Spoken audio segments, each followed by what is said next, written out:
নমস্কার বন্ধুরা, জ্যোতি সিম্পল কিচেনে সবাইকে স্বাগত। আশা করি তোমরা সবাই খুব ভালো আছো আর আমিও ভালো আছি। তো আমার সব বন্ধুরা যে যেখান থেকে দেখছো সবাইকে আমার চ্যানেলে অনেক অনেক স্বাগত। আর যারা বন্ধু করেছো বা করনি সবাইকে আমার চ্যানেলে অনেক স্বাগত আর অনেক অনেক ভালোবাসা। যারা বন্ধু করেছো তাদেরকে অনেক ধন্যবাদ, আর যারা বন্ধু করনি তারা আমার চ্যানেলটাকে অবশ্যই সাবস্ক্রাইব করে আমার পাশে থাকবে। আর স্কিপ করো না, ভিডিওটা প্রথম থেকে শেষ পর্যন্ত দেখো তোমরা সবাই। তো দেখো আমি মুগ ডাল নিয়ে নিয়েছি 1 কাপ, একটা বড় কাপের 1 কাপ মুগ ডাল নিয়ে নিয়েছি। আর মুগ ডালটা আমি জলে এইভাবে সিদ্ধ করছি, কোনো রকম আমি নুন তেল কিছুই দিইনি। তো সিম্পল এমনি নর্মাল জলে আমি ফুটিয়ে নিচ্ছি। দেখো এই যে ফুটিয়ে হাফ বয়েল হয়ে গেছে। তো গ্যাসের ফ্লেমটা আমি এবার অফ করে দেব। তো আমি কি রেসিপি করছি তোমাদের সাথে আমি শেয়ার করব। তো ফিরে আসছি একটু পরে। দেখো আমি একটা কড়া বসিয়ে দিলাম, তার মধ্যে আমি সর্ষের তেল দিয়ে দিলাম। তো আমি 4 চামচের মতো সর্ষের তেল দিয়েছি। তো দেখো একটা শুকনো লঙ্কা আমি দিয়ে দিলাম। এবার দেখো তেলটা বেশ ভালোই গরম হয়ে গেছে, লঙ্কাটাও বেশ ভালো ভাজা হয়ে গেছে। তো এবারে আমি দেখো কারি পাতা আর দেখো কিছু কুচানো নারকেল দিয়ে দিলাম।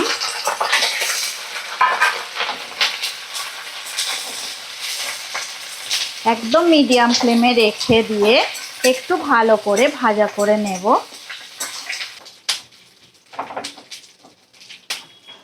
দেখো সামান্য আমি একটু নুন দিয়ে দিলাম, দিয়ে আমি ভালো করে এটা নাড়াচাড়া করে নেব। দেখো নারকেল কারি পাতা খুব সুন্দরভাবে ভাজা ভাজা হয়ে গেছে।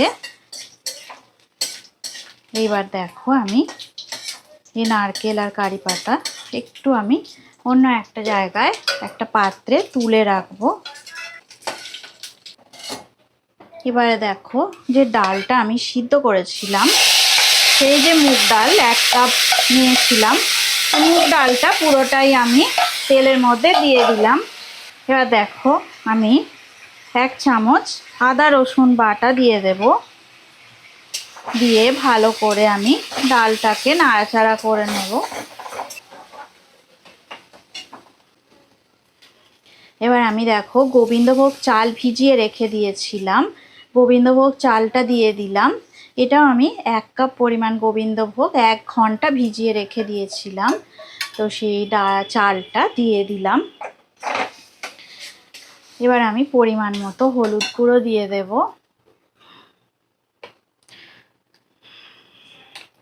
পরিমাণ মতো হলুদ গুঁড়ো দিয়ে দিলাম। এবার নাড়াচাড়া করে নেব ভালো মতন। এবারে দেখো আমি জল দিয়ে দিচ্ছি। এবার আমি কাপ মেপে অল্প একটু জল দিলাম, আর কাপ মেপে দেখো আমি 3 কাপের মতো জল দিয়ে দেব।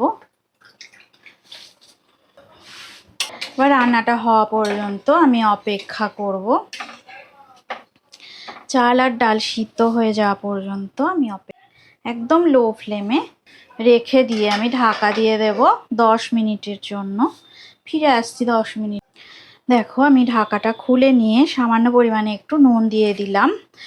তো নুন দিয়ে আবার আমি ঢাকাটা একটু দিয়ে দেব।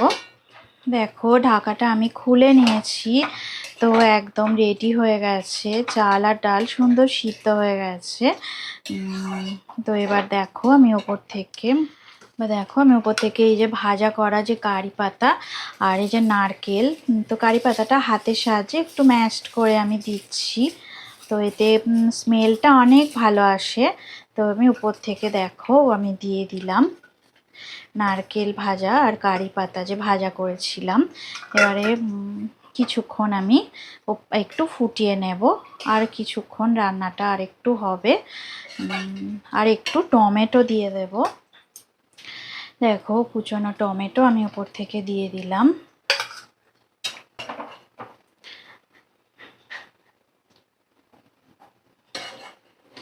গ্যাসের ফ্লেমটা এবার অফ করে দেব। রেসিপিটা একদম রেডি হয়ে গেছে। তো দেখো আমি অফ করে দিলাম। কত সুন্দর দেখতে হয়েছে, দেখো যেমন সুন্দর দেখতে হয়েছে তেমন এটা টেস্টও খুবই ভালো।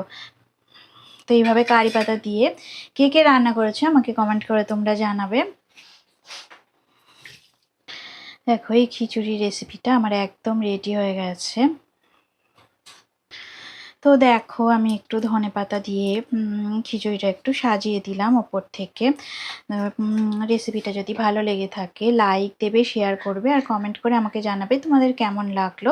তোমরা ভালো ভালো কমেন্ট করো, আমি উৎসাহ পাই আরও নতুন সুন্দর রেসিপি দেওয়ার। আর তোমাদের কমেন্টগুলো পড়তে আমার খুবই ভালো লাগে, তোমরা সুন্দর সুন্দর কমেন্ট করলে আমার আরও ভালো লাগে। তো তোমরা দেখতে থাকো, সুস্থ থাকো আর ভালো থাকো। আমার রেসিপিগুলো দেখতে থাকো। আর এতক্ষণ ধরে আমার রেসিপিটা দেখার জন্য তোমাদের অনেক ধন্যবাদ। আজকের মতো টাটা, পরে আবার নতুন রেসিপি নিয়ে তোমাদের সাথে দেখা হবে। আর যারা নতুন বন্ধু তারা আমার চ্যানেলটাকে সাবস্ক্রাইব করে আমার পাশে থেকো। আর যারা পুরনো বন্ধু তাদেরকে অনেক ধন্যবাদ এগিয়ে নিয়ে যাওয়ার জন্যে, আমাকে পুরনো বন্ধুদেরকে অনেক ধন্যবাদ।